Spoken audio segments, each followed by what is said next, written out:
Hi అండి, నేను మీ విజయ. గున్ని రసోయిలో అందరికీ స్వాగతం, సుస్వాగతం. ఈరోజు నేను మీకు పనసపొట్టు కూర, చాలా చాలా టేస్టీగా ఉన్న, అందరూ ఇష్టపడిన పనసపొట్టు కూర, ఆవేసిన కూర చెప్తానండి. చాలా బాగుంటుంది. ఇప్పుడు మంచి పనసపొట్టు వస్తుంది, అది మార్కెట్లోని. అది తెచ్చుకొని మనం చేసుకున్నాం అనుకో, ఆహా ఏమి రుచి, మీరే అంటారు. రండి, ఇది ఎలా చేస్తారో చెప్తాను. రండి, దీనికోసం ఏంటంటే కావాలో చూడండి. ఇది పనసపొట్టు అండి. మీరు 20 రూపాయల పనసపొట్టు, ఒక పావు పనసపొట్టు అండి ఇది. తర్వాత ఉప్పు, పసుపు, ఆవాలు, మెంతులు, చింతపండు గుజ్జు, కరివేపాకు, అల్లం, పచ్చిమిరపకాయలు సన్నగా తరుక్కున్నాను, ఎండుమిరపకాయలు, నూనె. ఇదేనండి కావాలి. కానీ చేసే ముందు ఆవాలు, ఎండుమిరపకాయలు కొంచెం నానబెట్టుకొని ఇది రుబ్బుకొని పెట్టుకోవాలండి. రండి, ఇది ఎలా చేస్తారో చెప్తాండి. గ్యాస్ ఆన్ చేసుకున్నాను, గిన్నె పెట్టుకున్నాను, అందులో నీళ్ళు వేసుకుంటున్నాను. నీళ్ళు ఎంతైనా పర్వాలేదు, ఒక 2 గ్లాసులు అనుకోండి వేసుకున్నాను. ఇప్పుడు ఈ పనసపొట్టు వేసేయాలి.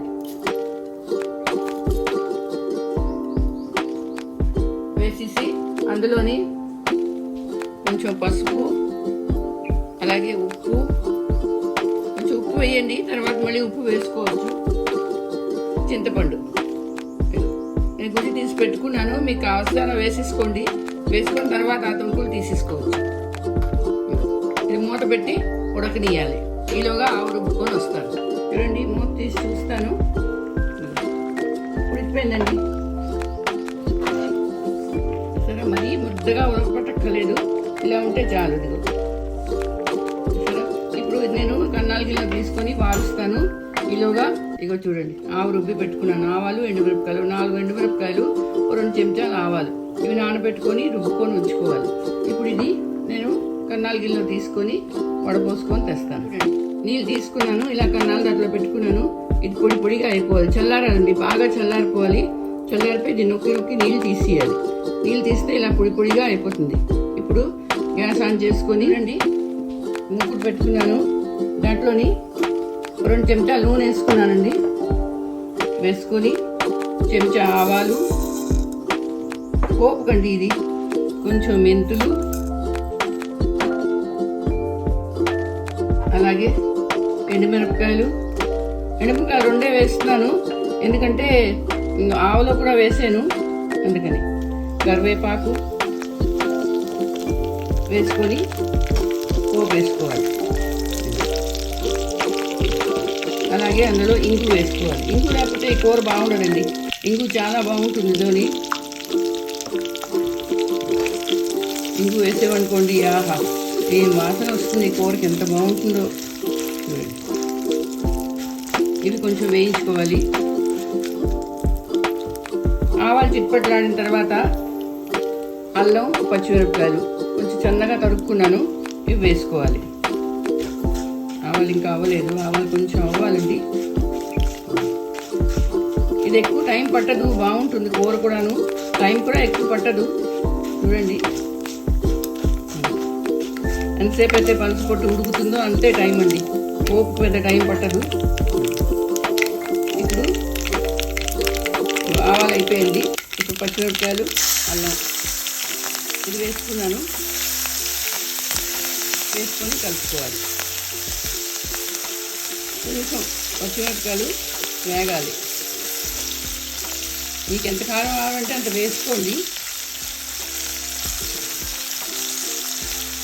పచ్చిమిరపకాయలు కొంచెం వేగిన తర్వాత ఈ పనసపొట్టు ఉడకబెట్టి పెట్టుకున్నాను కదా, ఇది ఇందులో వేసేయాలి.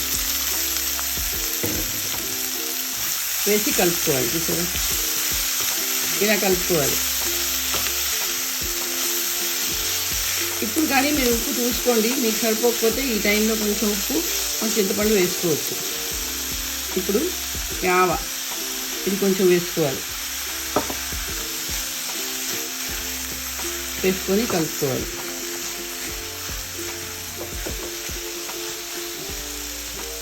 గ్యాస్ హైలోనే పెట్టాను.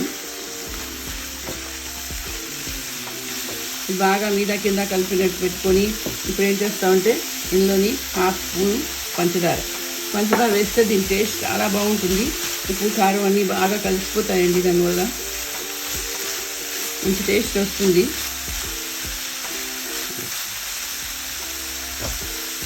ఇప్పుడు ఏం చేస్తానంటే మూత పెట్టుకొని ఒక 5 నిమిషాలు అలా ఉడకపెట్టుకోవాలి. నేను ఒక మాట మూత తీసి చూసుకుంటాను. అయిపోయింది, కొంచెం ఇంకా దగ్గర పడాలి. పొడిగా రావాలండి ఈ కూర, ముద్దగా బాగుండదు. ఇదిగోటండి కూర రెడీ అయిపోయింది. సరే ఎంత విడివిడిగా వచ్చిందో చూడండి. ఇదేం చేయాలంటే ఉడికిన తర్వాత దీన్ని బాగా నొక్కి నీళ్ళు తీసేయాలండి. తీయకపోతే నీళ్ళు ఉండిపోయి అనుకోండి ముద్ద అయిపోతుంది. నీళ్ళు తీసేస్తే ఇలా పొడిగా వస్తుంది. ఇగో చూడండి ఎంత బాగుందో. ఇప్పుడు దీన్ని నేను బౌల్లోకి తీసుకుంటాను. ఎంతో టేస్టీగా ఉన్న పనసపొట్టు కూర రెడీ అయిపోయింది. చూసారా, ఆవేసిన పనసపొట్టు కూర చాలా బాగుంటుంది, చాలా టేస్టీగా ఉంటుంది. ఇది ఎక్కువ టైం పట్టదు, వేగం అయిపోతుంది. నేను చేసినట్టు చెయ్యండి, చేస్తే చాలా చాలా టేస్టీగా ఉంటుంది, చాలా బాగుంటుంది.